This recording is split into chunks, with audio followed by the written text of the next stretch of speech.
Hello, welcome back. It's been a long time since I've done a video, so I thought I'd pop on. I'm playing around with molds and thought I would share what I was up to. I am making a sample board of the different molds that I have so that I can easily find what I'm looking for and see how it might work or not work with the project. I'm thinking I'll paint each of these a different color and maybe do some different painting techniques on them or something. The clay that I'm using is Sculpey air dry modeling clay. I picked this up at Walmart, and that's one of the reasons that I get it, because it's easily available, and that makes it, I don't have to wait to pick some up if have run out. The molds that I'm using are silicone, and I have various brands from various places. This one here in particular is an IOD, Iron Orchid Design mold, and this is one that I just picked up off of Amazon. A few things that I want to note with molds is different ones are different quality. As far as actual use, I've not seen that big of a difference in them. The flimsier, more flexible molds are a little easier to remove the clay from, but the IOD molds in particular have a little ridge. I don't know if you'd be able to see that, but it's got a little ridge here along the outside of the mold that makes it a little easier to get a clean back to it. So, but they're a lot more firm, so removing clay from them is a little more challenging. But I think the rigidity also helps or lends to a more crisp design. So there's pros and cons of the different quality of stuff that you can pick up, so just be aware of that. And on to making some molding. I'll just grab some clay and put it down in. I don't know how well this is going to remove because it's such a large design.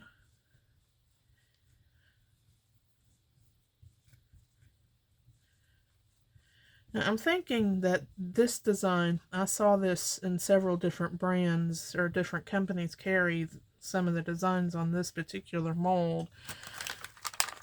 And I'm thinking I'm going to get some of the other ones to see what the difference is.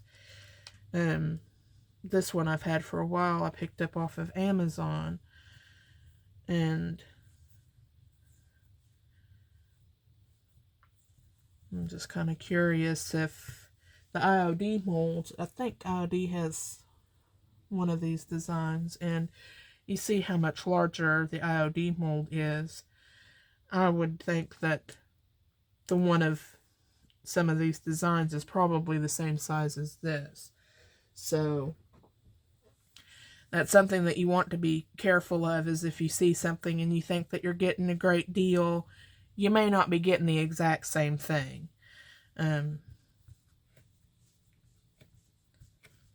So that's just something to be aware of.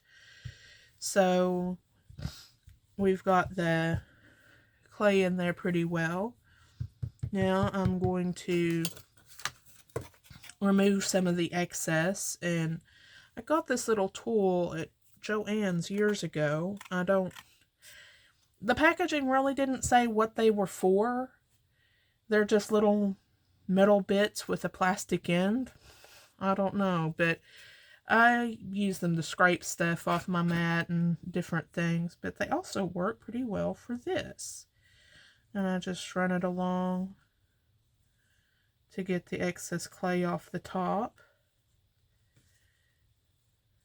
There we go. And sometimes it removes a wee bit too much, so I just put some back in to fill back up where it took a little too much out.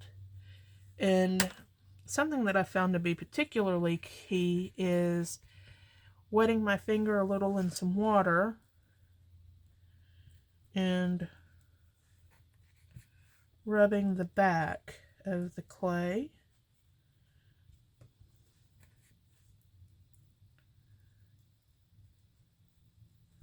Yeah, I think that really removed quite a bit in that area, didn't it? There we go. And rub it down.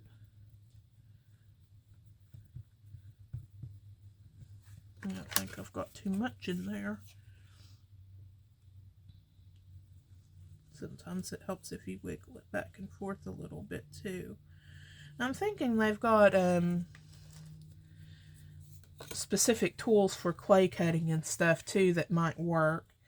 I'm just using what I've got on hand. I'm not going to go out and buy something special if I don't need to. So there we go. And now to remove it. We'll see how this goes. With larger pieces, sometimes it's a little more. There we go. And bring over my little board, and I'm running out of room here. What to do, what to do. I'm gonna hope this one will fit reasonably well on here. Not quite. Let's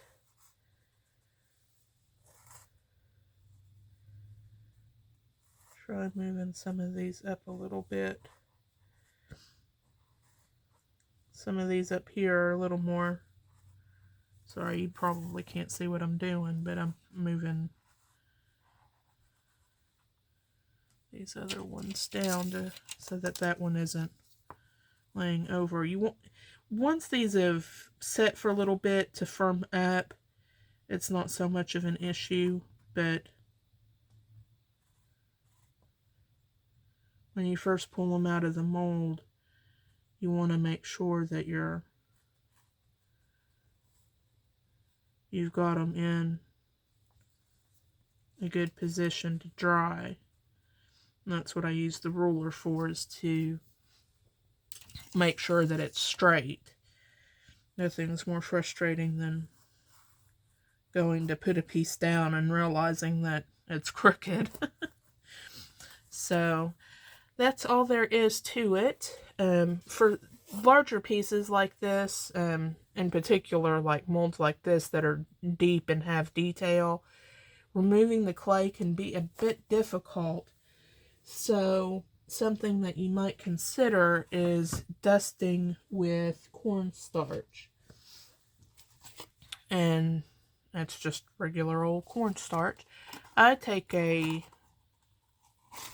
old mop head type brush. This came in some kit or something or other, I don't know. I never used the brush because it didn't seem like it would be particularly useful to me. So then when I started doing the molding, I was like, that looks like it'll work. So I just dip it in and it pulls up, enough to stick, and I just tap it on and make sure I get it in all the little places.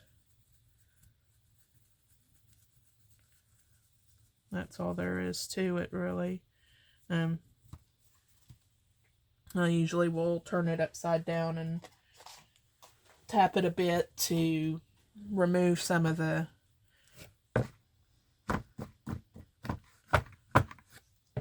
excess powder, and that does make getting the mold out a lot easier. Something else is, in particular to the Sculpey clay, a few things to note. When it dries, it shrinks a little bit. I found that it's between a 32nd and a 16th of an inch, which generally speaking, that's not enough to be too concerned about. But if you're doing something that you want to look very high end, or you're using a mold and you're repeating the pattern multiple times, that's something that you want to take into consideration, because that 32nd of an inch over multiple iterations is going to add up. So your pattern or whatever you're doing might look askew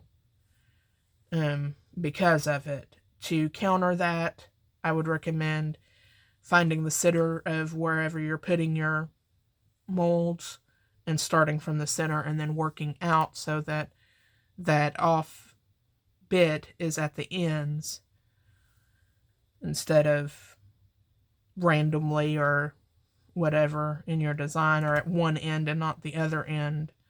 That can be kind of frustrating because it looks off kilter then.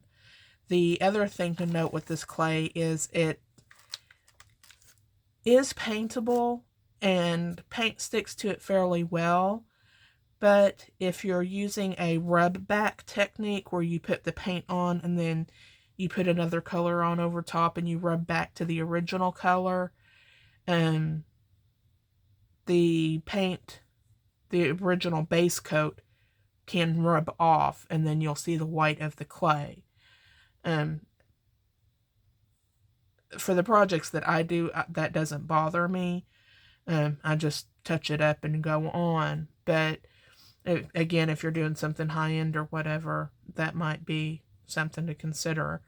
Given how cheap the clay is, I'm not bothered by those things. But you know, if I was doing something high end and paying good money for it, then I would expect it to be of better quality. So just something to keep in mind. Anyway, I hope you found this information helpful, and I hope you have a good rest of the day. Bye.